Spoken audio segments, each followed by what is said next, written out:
All right, so I'm going to go ahead and start sharing my screen, and I'm going to share with you all a little bit about some events that we have coming up, some other lectures. Can everybody see my screen okay? Can you see it, Dr. Everett? Yes, I can see it. Okay, great. If you go to our website, sdhumane.org, and then under activities and learning, you can click on our calendar of events, which is right here. And it will take you to the active month. If you scroll to the next month, we have some great things coming up. I don't know if anyone here is a dog owner, but we do have a pop-up class, which is going to be yoga at home with your dog.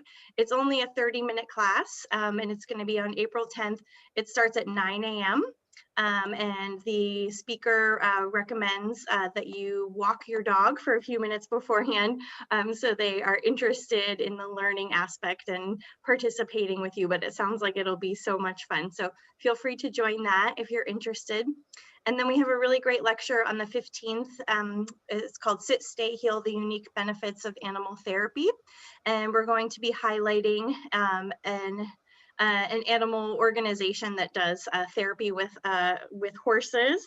And then we're going to be highlighting a speaker who is someone who used to work here at San Diego Humane Society.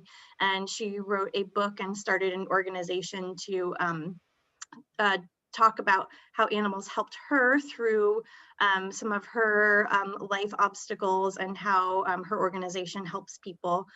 So it's going to be kind of showing some of the unique sides of that animal therapy. And then at the end of the month on April 29th, we have our community pet conversations, understanding pet housing laws. And she's going to be covering housing laws on all aspects. So if you're a home owner and you rent to people, if you are a renter, if you have single pets, multiple pets, different types of pets, she'll be covering all of that. So those are just some exciting things coming up. And then I always like to highlight an animal that is looking for a home. So Dr. Everett is actually going to talk about Muneka. She's a really cute puppy and has gone through our medical department at San Diego Humane Society. So Dr. Everett is familiar with her. Yes, so this is Muneka. She's a 3-month-old little Chihuahua mix puppy. She is the absolute sweetest. I love her. She's one of my favorite patients, so she deserves an amazing home.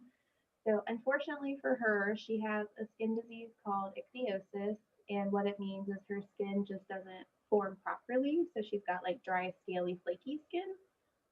Then that's going to require, so it's genetic, so there's no cure for it, unfortunately for her. So she just needs a very special home that's going to be willing to take her to the dermatologist and then do baths probably every few days, and then she'll need mousses, and she'll probably need sunscreen, and she'll need special diets, and then some fatty acids. But her skin is just a little scaly, so she might be flaky. I know she was flaky yesterday for her bath, but if you are able to follow all the therapies, these dogs do really well. But it is a lifelong therapy. Yeah, it is only 3 months, so it's a commitment. But I'm going to highlight that she's also the sweetest puppy ever and just wants love. She's so cute. Oh my goodness, look at those little ears. She could fly away. I try to go visit her every day because I love her so much. Oh. Okay, well, I will share, I'm going to send an email after the presentation, probably at some point tomorrow with the recording. And then Dr. Everett, if you could send me your slides or PDF of the slides, we can share that with everybody as well. And I'll share her photo and information about her. So if anyone is interested or knows somebody that might be, you're always welcome to spread the word and help her find her new home. So with that, I'm going to stop my screen share and turn it over to Dr. Everett. And again, feel free to unmute yourself if you have questions or put it in the chat. And we hope you enjoy. Thank you so much for joining, everyone.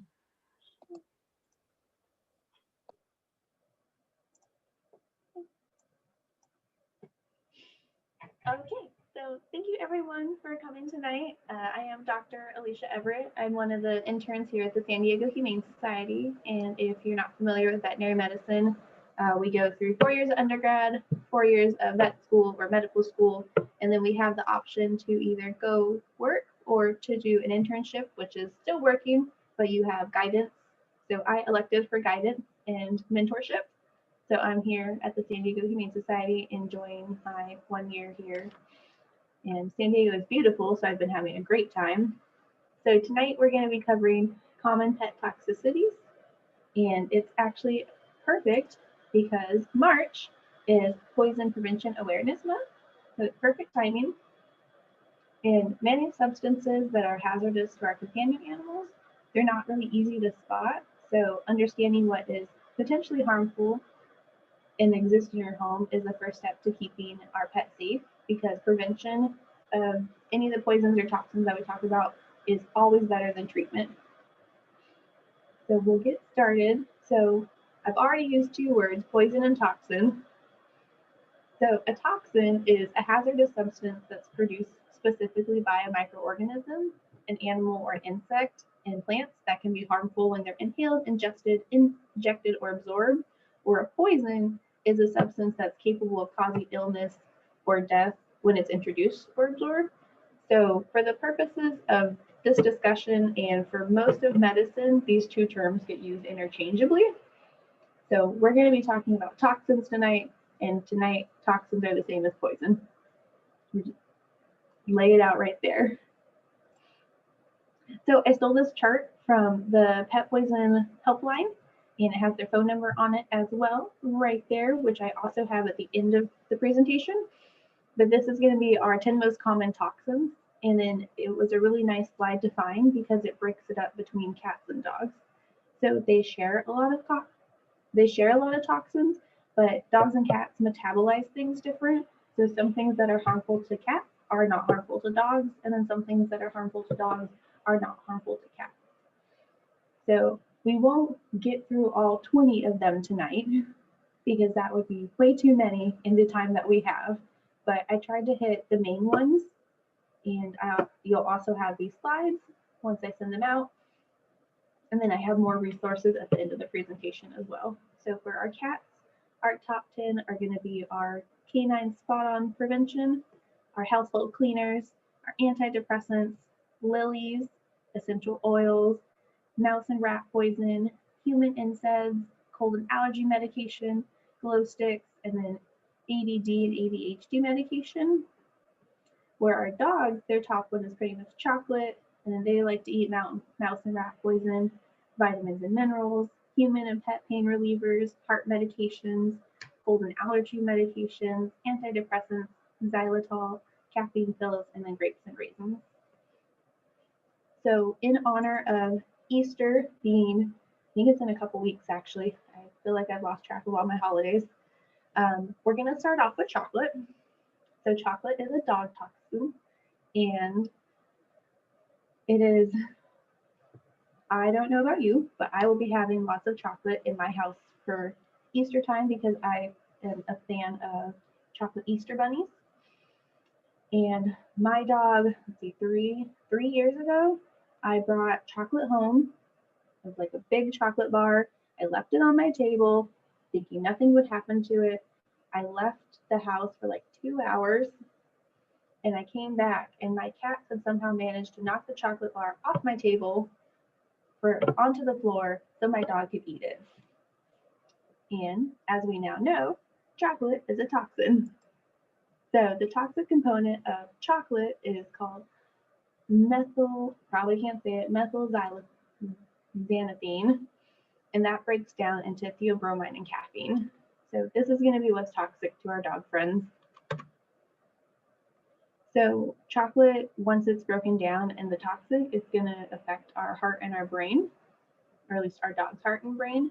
So the clinical signs that you're going to see with it, you're going to initially see vomiting and diarrhea. They'll probably get like hyperreactive, they'll get restless, they'll have polydipsia, which means that they'll drink more water than normal. And then as the chocolate continues to break down and get absorbed by the body, they'll start to have tremors and they'll start to have seizures. And the seizures are ultimately going to be what leads to your death, because you're going to lead to coma, and then you're going to get respiratory failure, which is your lungs, so they're not going to be able to breathe, and then they're going to get heart palpitations, and their heart's not going to be able to beat correctly, and then unfortunately they will die. So for the most of this lecture, it's going to be don't feed to your pet. If you know your pet has it, take it immediately to the vet.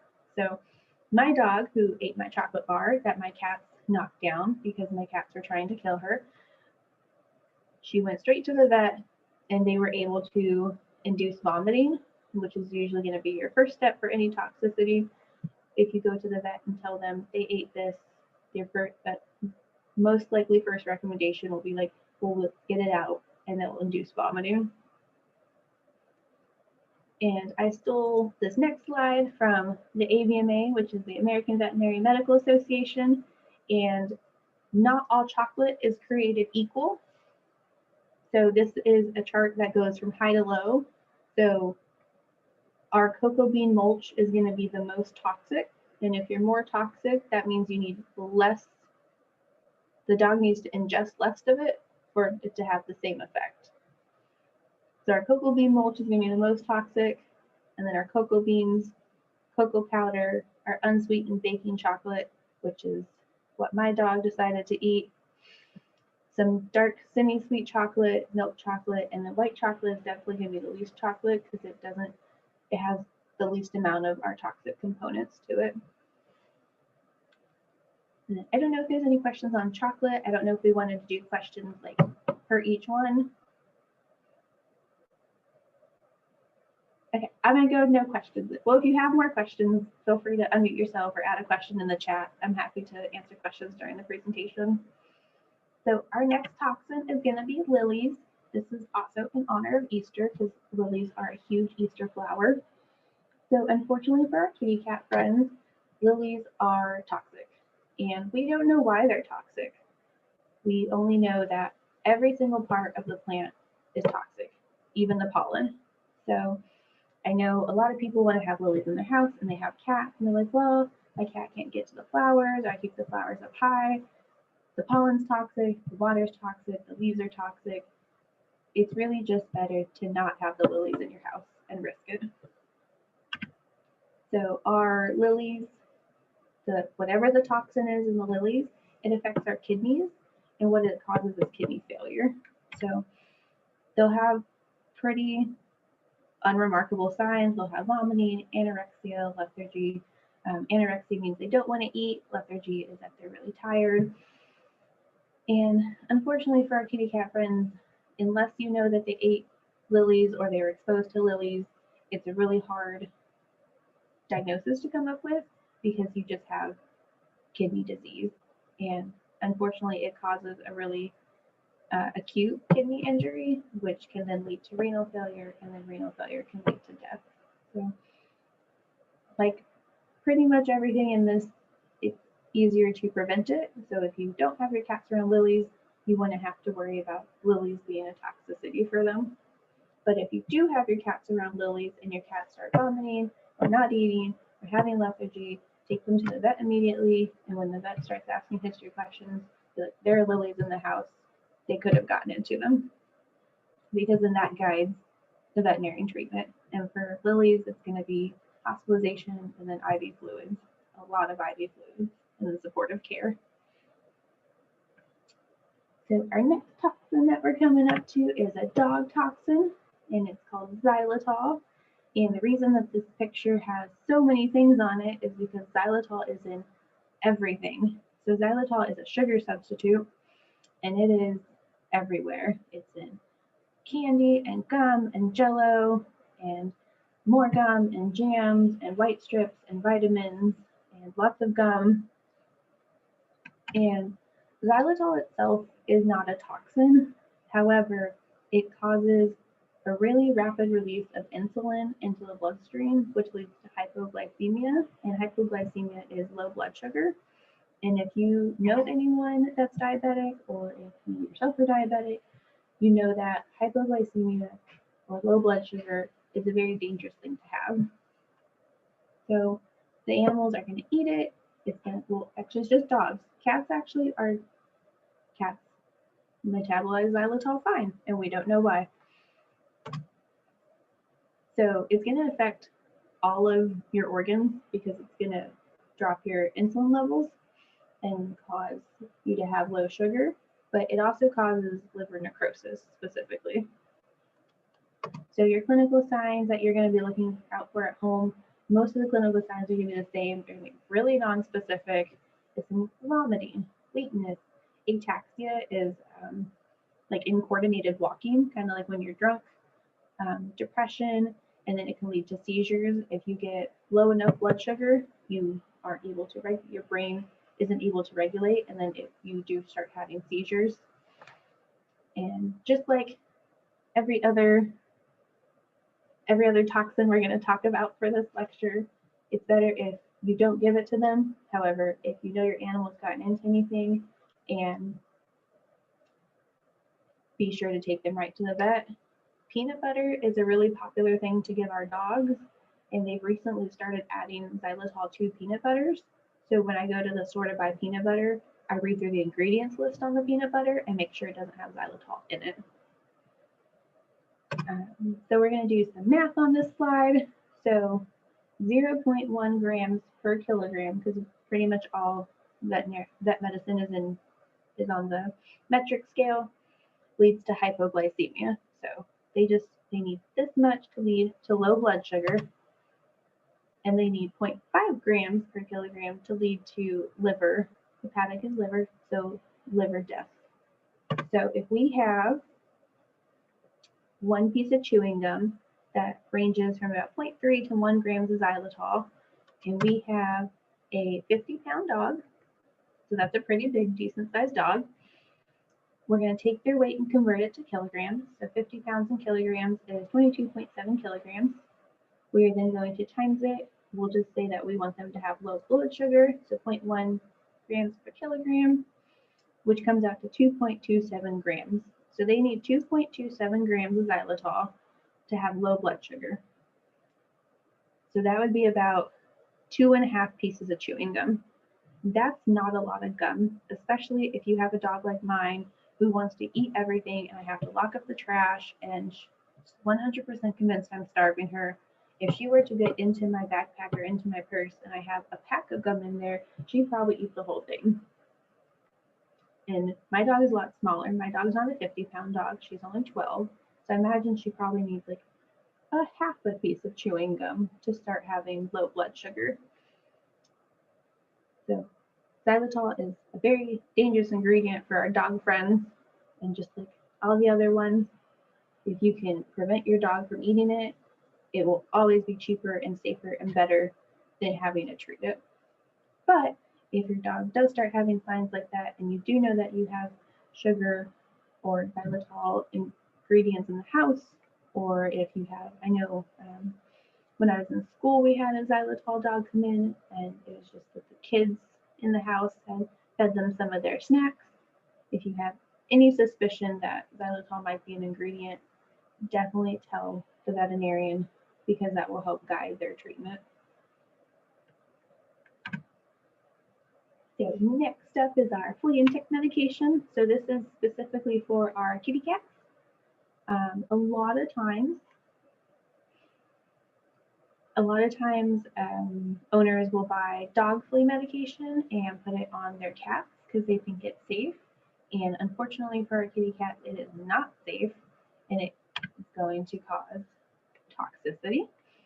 So our flea and tick medication is going to be pyrethroid toxicity, which is just a chemical compound that unfortunately for our cats, they can't break down correctly. It's going to affect the brain specifically, and your clinical signs, they're going to be a little bit more specific for your flea and tick medication, because they're going to cause tremors or incoordinated walking, seizures. You can also get the hypersalivation and vomiting. There's also this really specific sign called paw flicking, where they flick at their mouth. And a lot of times for our flea medication, the typical presentation is a neurologic cat, so a kitty cat that has tremors or is uncoordinated or is having seizures, that has flea treatment already on their fur. But if you do have dogs and you're using dog medication on the dogs, that's fine. You just have to be sure that it's completely dry before your dog has contact with the cats, because it's toxic enough for cats that if they just come into contact with your dog that has flea treatment on and it's still wet, it can still affect them. And if you have put flea medication on your cat recently and you start seeing like any ataxia or tremors or seizures and you go to the vet, immediately tell them that, because that will help guide treatment.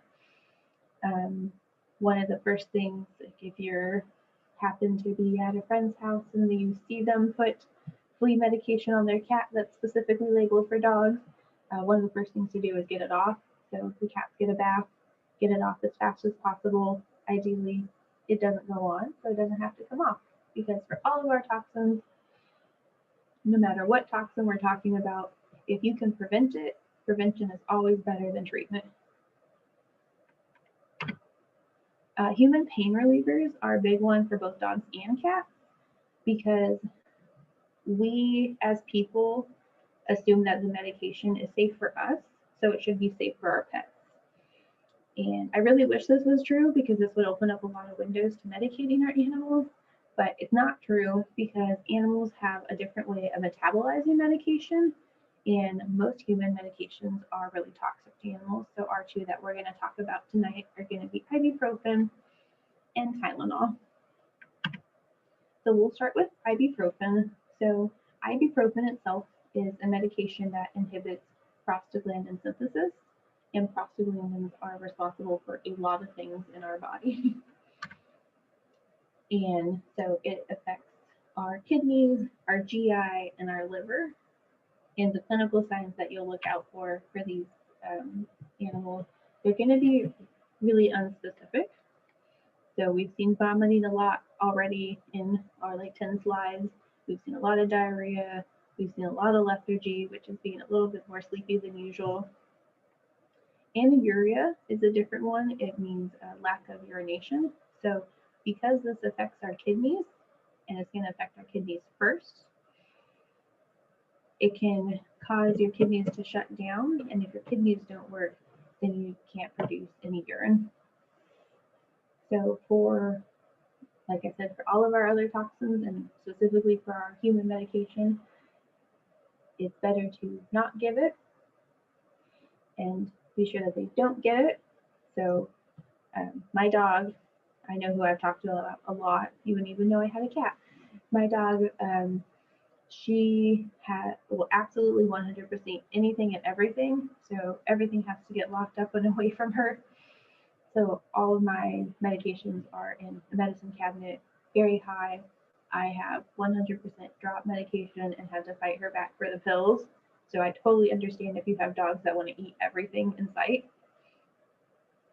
So ideally, they don't get it. But if they do get it, they immediately go to the vet so they can get it taken out. And then Tylenol, which is a different medication, but it's also over the counter for humans. It's specifically acetaminophen.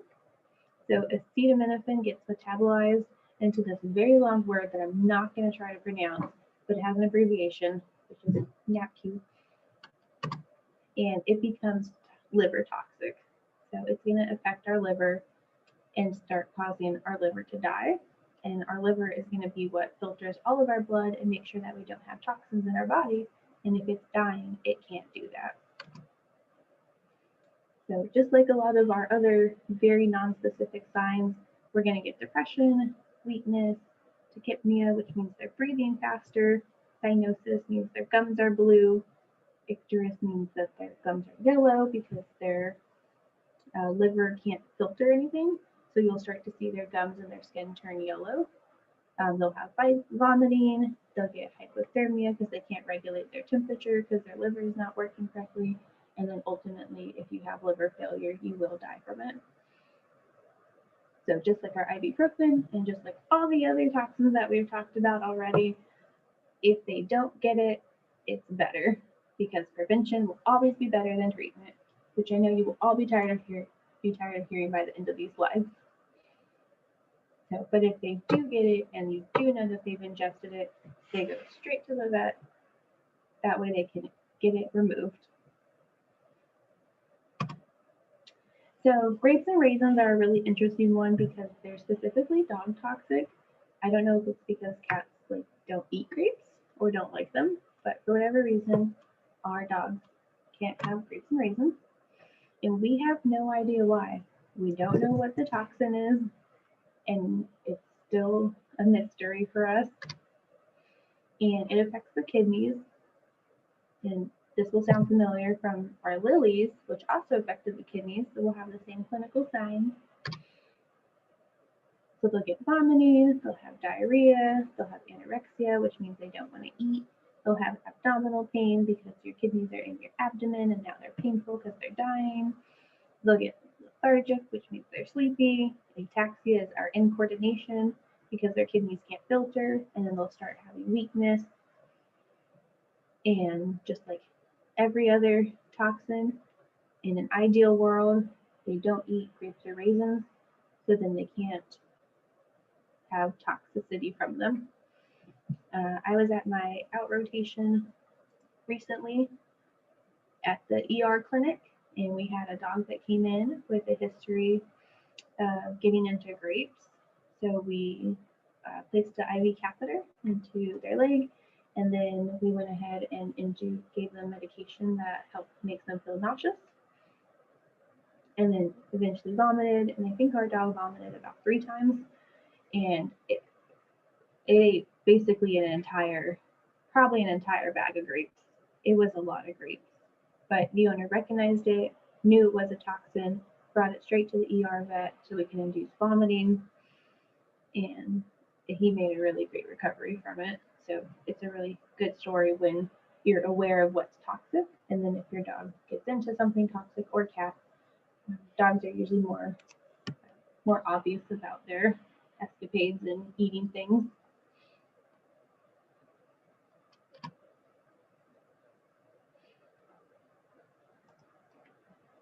So our next one is mouse and rat poison.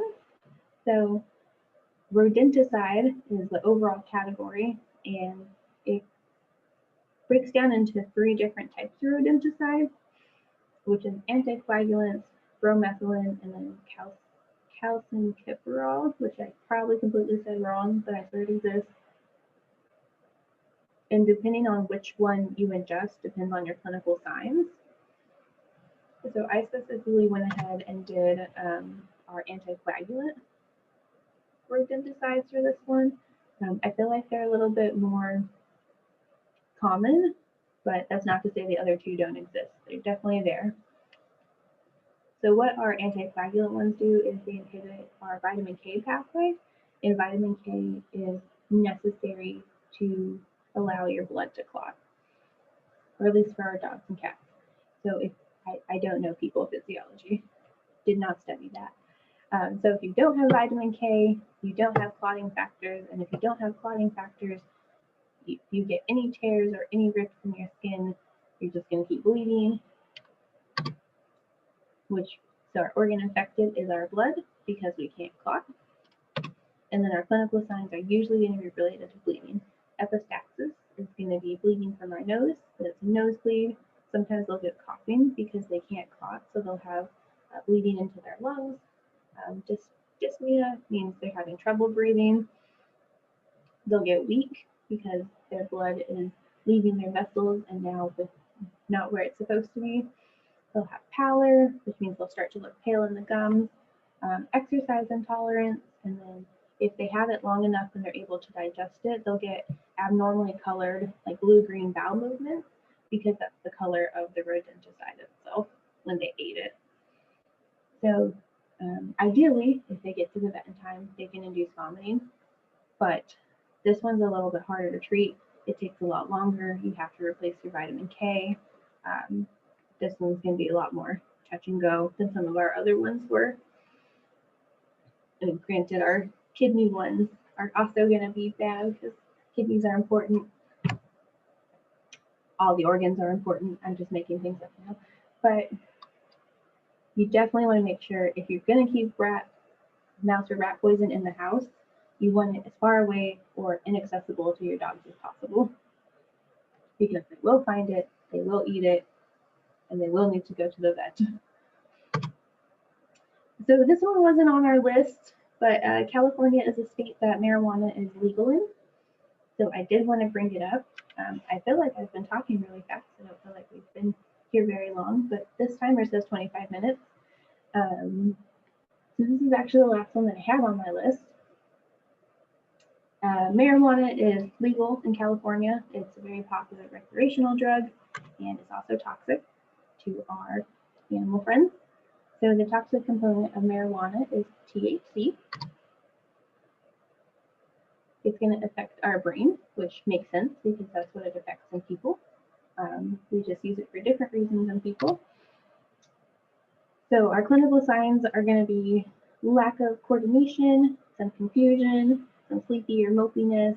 They can be really dazed or they can be really hyperreactive. And a lot of the times they'll alternate between the two. They'll go from really dazed to like really hyperreactive. They get an increase in appetite, they'll have vomiting, they'll have tremors, and then our big sign in veterinary medicine to trigger our warning bells for marijuana is incontinence, where they aren't able to hold their pee. So they're just peeing everywhere. So ideally, you keep all of your plant and edibles and any marijuana items away from your pets.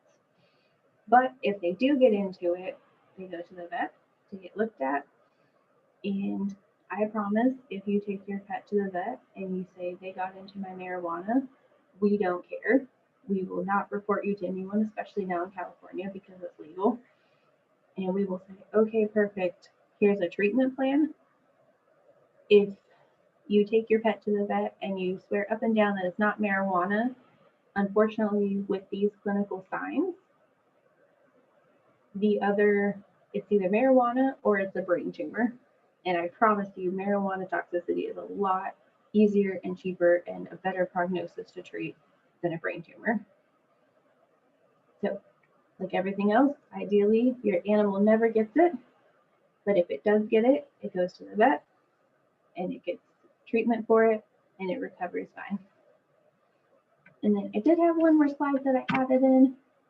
Just because we didn't get to everything, which I guess I could have added in a lot more. But this was a really nice slide that I stole from the ASPCA Animal Poison Control Center. And it just kind of breaks down people food and plants, what's safe and what's not safe. So on your safe side, you have your apples, bananas, blueberries, bread. Bread is safe, but you don't want to feed too much of it. Broccoli, cantaloupe, carrots, chicken and turkey, eggs, green beans, milk and cheese. Obviously not if your pet is lactose intolerant, they shouldn't have it. And then ideally, your grown animals don't get milk or cheese. Oatmeal, peas, pumpkin, and salmon. But then your unsafe side, we actually talked about a lot of these. So we didn't talk about alcohol, but they shouldn't have it. Avocados, definitely a no-no. We talked about chocolate, so no chocolate. And then no citrus, no coconuts. We talked about grapes and raisins, unsafe. Macadamia nuts are definitely unsafe. Milk and cheese. And then I didn't think to add it in, but it's a really important one to know. Onions and garlic are also not a safe food for pets because they're also toxic. And then salt and snacky foods, if they eat too much of it, it can lead to salt toxicity, which is going to target your brain. And then we talked about xylitol, so that's a good one on here, which is artificial sweetener. It's in everything. Always read your ingredient list before you give anything to your pets and check for xylitol. And then our house plants. I'm not a plant person, but if you are a plant person, definitely want to check which plants are safe to have with which pets you have. So this chart is specific for cats and dogs. If you have different animals that are not cats and dogs, you want to double check and make sure that your plants are safe. Because, like I said, different animals metabolize things differently, and what is toxic for one animal may not be toxic for another animal. So I have resources on here. So these are a lot of the things that I stole from, which would be the ASPCA Animal Poison Control and then the Pet Poison Helpline and their phone numbers. So one of the really great things about both of these resources is if you know that your animal got into something toxic, or you think your animal got into something toxic, but you're not sure, you can call these. They usually have a fee associated with them, but once you pay that fee and you take your animal to your vet can then call the ASPCA or call the Pet Poison Helpline, and the people that work, the veterinarians that work at the Pet Poison Helpline or ASPCA, they have studied toxicology in so much depth and so much detail that they can give treatment plans to your veterinarian to do, because there's just so many toxins and so many poisons out there that one person can't possibly know how to treat every single one of them. So it's a really great resource for you to have, and then a really great resource for if you need to go to the vet, and your vet will have, because then everyone can work together and your pet can get the absolute best care that it needs to overcome anything that is eaten. And that's my last slide, so I feel like I went way too fast, but were there any questions?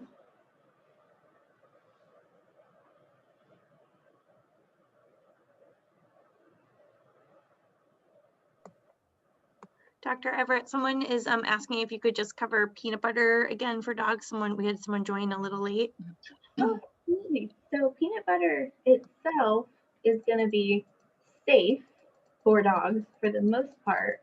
It's going to be the ingredients in the peanut butter. So it's going to be xylitol. So xylitol is going to be our toxic component, and it's toxic for dogs, and it's found in pretty much everything, including our chewing gum. And it's going to cause a rapid release of insulin, which is going to enter the bloodstream and cause hypoglycemia. And hypoglycemia is low blood sugar. So definitely don't want that. That's not compatible with life. It's going to affect every organ that you have, but specifically it will affect the liver because it leads to liver necrosis. And then your clinical signs will be your very common clinical signs that we see a lot in veterinary medicine, which is your vomiting, weakness, incoordination, depression, and then seizures. Because if you get too low blood sugar, it leads to seizures. But they've recently started adding xylitol into peanut butter. And I know peanut butter is a super, super popular treat for dogs. My dog also gets like peanut butter Kongs. So when you're picking out your peanut butter at the store, be sure to read the ingredient list and make sure xylitol is not one of the ingredients on there.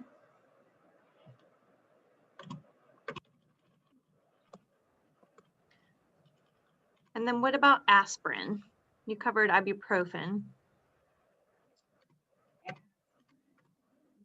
You know, I don't know aspirin off the top of my head. I would have to look it up, but I can definitely add it into the slides before you email everything out. And then what about cooked beans, like garbanzo beans, pinto beans?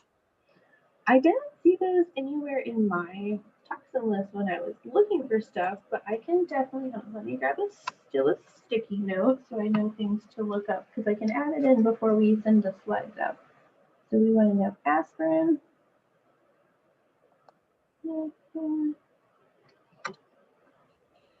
thought I had aspirin. Let's see, all my medications. Yeah.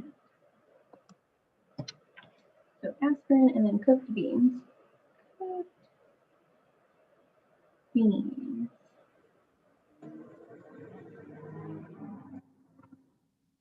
Yeah, so I will definitely look those up because I don't know those off the top of my head. I don't remember beans being a toxin that I saw anywhere in any of my reading when I was making this presentation, but I will definitely double check, and before we send the slides out, I'll have it in there.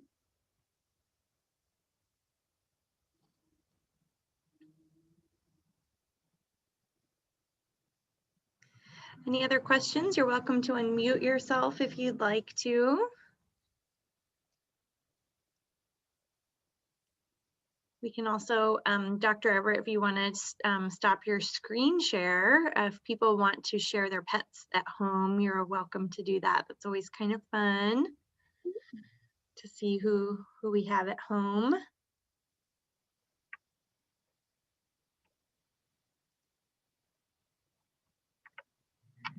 I'm currently in the office. I don't know if anybody has this, but my cat is not a fan of Zoom and he attacks me every time I'm talking on Zoom. I don't know if it's maybe my voice changes or something, but he just loses it and it's not fun. We're not doing this. Oh.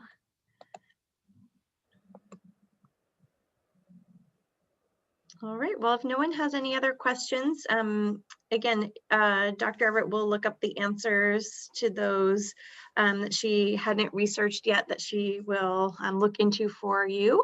And I can provide that in the follow-up email that I send out tomorrow. So if there's anything else you're thinking of right now, she could probably add that to her list if she doesn't already know. I don't know if anyone is, and also just wanted to add if anyone has ever called the poison lines before and wanted to share. I had to call for my child once because my husband has eczema and some of his cream got on our baby and then it just kind of didn't look so good. So we called and it was really very helpful. So they were very calm and we got all of our answers and we were able to resolve the situation and it was totally fine. So I have not called for a pet before, but I imagine it would go just the same. Yeah, I haven't called the pet poison hotline as a owner yet, but I have had to call as a veterinarian. We had some dogs here that got into some rat poison, and I was like, well, I'm not quite sure what we need at this point. So we were very lucky to call the pet poison, or we called ASPCA, and it was great. And they were super nice about everything. Oh, that's great. Oh, someone is asking about seaweed wraps. Seaweed. I know food questions are good too. My cat is very food curious, so he likes to see what we're having every meal. Again, it's the opposite. He's like, it's not my crunchies. I don't want it. All right. Well, thank you everybody for joining us. I will send out the recording as well as the slides and the answers to the last few questions.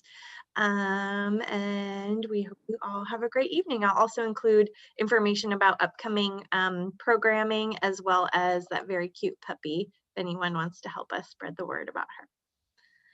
So I'm going to go ahead and stop the recording.